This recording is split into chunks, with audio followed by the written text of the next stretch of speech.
Hi, I'm Carmen. I'm a teacher, a fellow ADHDer, and a certified life coach.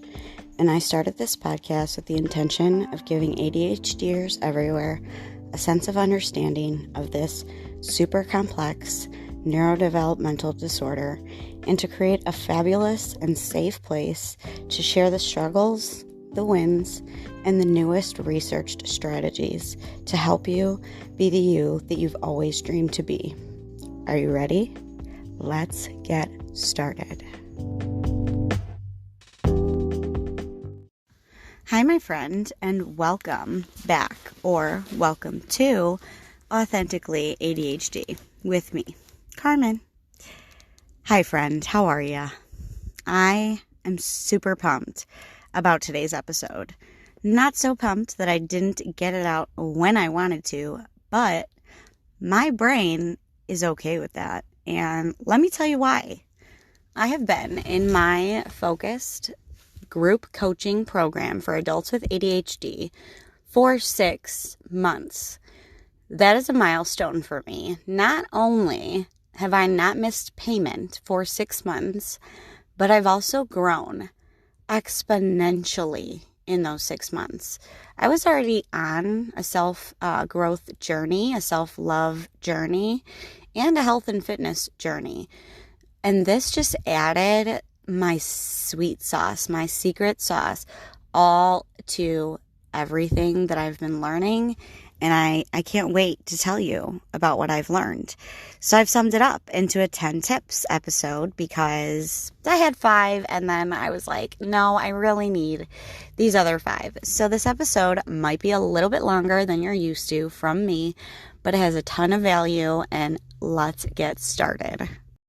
So what exactly have I learned and what are these 10 tips that I'm going to teach you or talk about in this episode? These 10 tips are the 10 ideal tips, the 10 kind of main things that I've noticed that have helped me throughout the past 6 months. The things that I have stuck to consistently for the past 6 months and that have helped me and my brain and helped me work with my brain and its ADHD self. So we're going to start off with number 1, daily structure. I know we have ADHD. We do not like those words, structure, daily, routine. But I have found that it is super useful to take some time, like even just 5 minutes in the morning, to plan out some of your day. Even if you just plan out the morning and leave the afternoon open, or you create just a simple to-do list. Again, don't overload it. Don't write a to-do list for the week, just like for the day or for the next few hours. Another thing that has helped me in daily structure and routine is setting up reminder systems. So whether it be that I need to remember a date, so I have reminders go off at certain points throughout the month to remind me about that specific date, or if I have a specific app that is timing me on the tasks that I need to get done so that I'm not getting distracted with other things. And when you're planning your day and you're setting up these reminder systems, remember to include unstructured free time for rest, for creation, for our ADHD brains to wander, because overloading it will just give you overwhelm. And then you'll be headed back to the episode about overcoming overwhelm, and it's just a whole big thing. So start small. And the last tip I have about daily structure is to habit stack. So stacking a new habit onto something that you already do without thinking every day, like something I do. I get up in the morning and I brush my teeth every day, is something that is already a habit. So I put my journal in the bathroom next to my toothbrush so I could grab that when I'm done and head downstairs to journal. Another little tidbit I want to say about this is keep track of your wins. Since our brains try to bring up so much evidence, and ADHD brains love to go towards the side of negative, So keep track of your wins so that your brain has the evidence for you that you can follow your plans and schedules.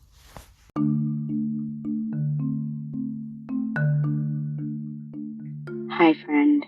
Would you do me a really quick favor and scroll up to the top of your podcast app and rate and review the show for me? I would really appreciate it. If not, at least maybe share it with a friend or somebody you think could benefit from it. That way I can make sure I'm helping as many people as humanly possible. Thank you for listening, rating, and reviewing to the show. Number 2 is nutrition. Your body is your vehicle, and food is the fuel for your brain and your body. So it doesn't matter really the reason, but nutrition is crucial for ADHD. Whole, fresh, low sugar foods are great for us. Omega fatty acids, protein is key to helping our brains work. Think about it. When you eat things like trans fats, things that have a ton of artificial coloring, additives, and sugar, you feel kind of foggy probably. It's because our brains, they love sugar, but they will also it'll set off your dopamine, and you'll use it all up. And so you can eat the candy, but the candy is definitely, it's not going to help you long term. And then make sure you are drinking your water. So half your body weight in ounces of water. And if you have a glass of alcohol or a glass of coffee, cup of coffee, make sure you're replacing that with a cup of coffee or a cup of water or a bottle of water. So anytime you have an alcoholic beverage or anytime that you have a caffeinated beverage, or making sure that you replace that in your system with water is key, because those drinks do dehydrate us. Even though that caffeine definitely helps us, it definitely can spike blood sugar and it dehydrates us. So try to avoid sugar and excessive amounts of caffeine because it causes crashes, it worsens our symptoms, and it just makes it harder to be a human with ADHD. In my opinion, moderate balance is always the best. This is where I'm going to remind you that I'm a life coach, a preschool teacher, not a doctor, not a nutritionist. These are the things that I have gotten from my research and from experience. Also, vitamin D, vitamin C, calcium, zinc, and omega fatty acids are key for the ADHD brain. Number 3 is sleep. I know, sleep. Sleep disturbances and disorders are one of the most common coexisting conditions that come with ADHD. It's because we don't like to stop seeking that stimulation. Sleep is boring to us. Sleep is somewhere you go and it's not fun and we have to sit still. Sometimes that's difficult. Sometimes sleeping for an ADHDer is considered boring, or it's something that they don't want to do because they don't want to miss anything. Sometimes it's difficult for an ADHDer to lay down and turn off their brain. But insufficient sleep not only exacerbates ADHD and anxiety symptoms, but it's also connected to obesity, increased risk of high blood pressure, depression, and lowered immune system. So I just want you to think about that for a second. I have been working on my sleep hygiene because ADHD and sleep are pretty much interdependent. Getting enough sleep is key to being a functional person with ADHD. So some of the things that I do, some of the things that are recommended for good sleep hygiene are turning off all electronics an hour before bed. Make sure you're sleeping in a dark, cool room. Make sure you have kind of like a wind down routine or checklist. Stretch, meditate, listen to something calming, And make sure you're not eating things too late, because I've noticed from experience and from people telling me that digestion with ADHD it's difficult. So when we're trying to digest late at night, it's even harder, and we wake up a little bit more foggy, and it takes us a little bit longer to wake up our brains. So I didn't realize even how much nutrition impacted our symptoms until I was researching a little bit for this episode.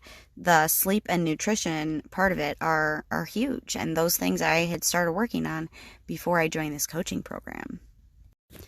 Number 4 is positivity. Populating your world with positive people is one of the best things you could possibly do. Learning environments that are strength-based are the best ones to be in, the ones that you have strengths in. So positivity, meaning populating your world with positive people, means that you have somebody to go to talk to that you know isn't going to complain back, or that you have somebody that you can talk to that won't just join your pity party, but will help you come up with solutions to your questions or your problems.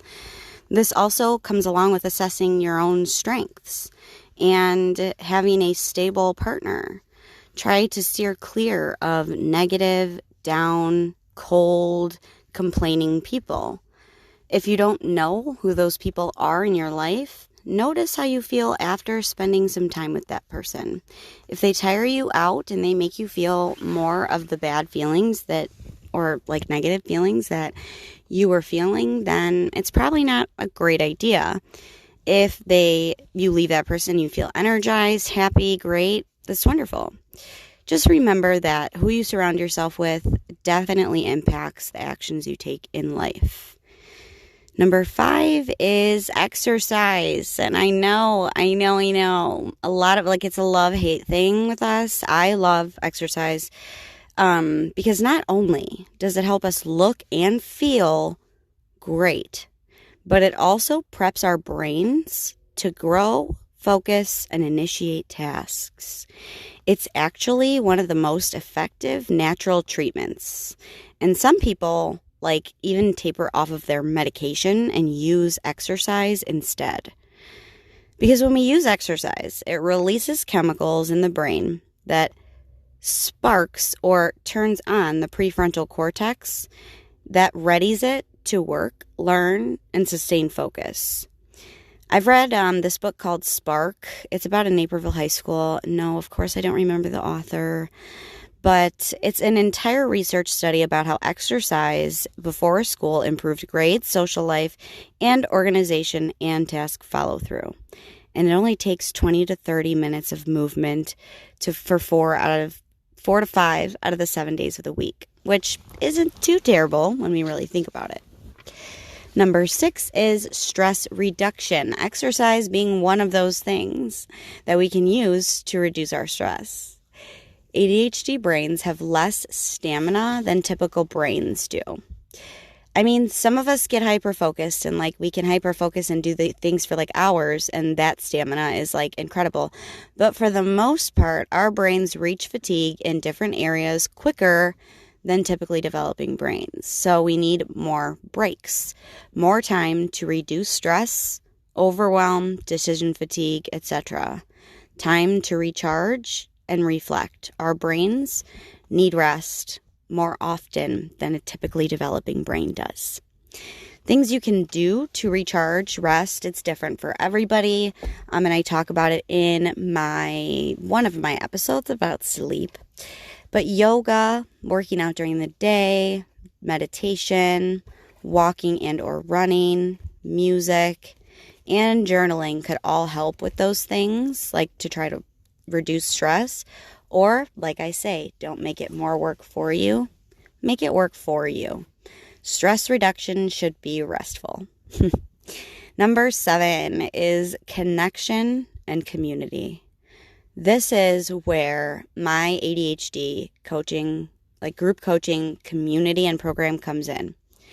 ADHDers have a difficult time assessing themselves, especially knowing if what we are experiencing is a shared experience in which other people relate, understand, and support you, celebrate your wins, and support you through the rough times, or not. And when we don't think that it's an experience that's shared by humanity, we feel pretty alone.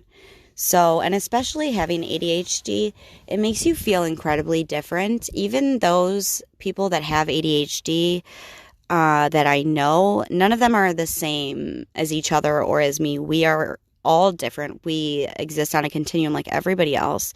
So when you feel that alone and that isolated in just how you behave, and there's really nobody, not even a community that you can support, like you could be supported by or go to, it's really lonely.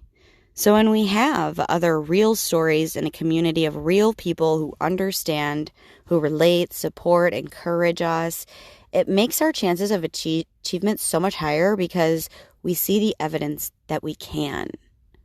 We see that evidence. In turn, this connection helps us with our next tip, which is acceptance. But first, a word for our sponsors.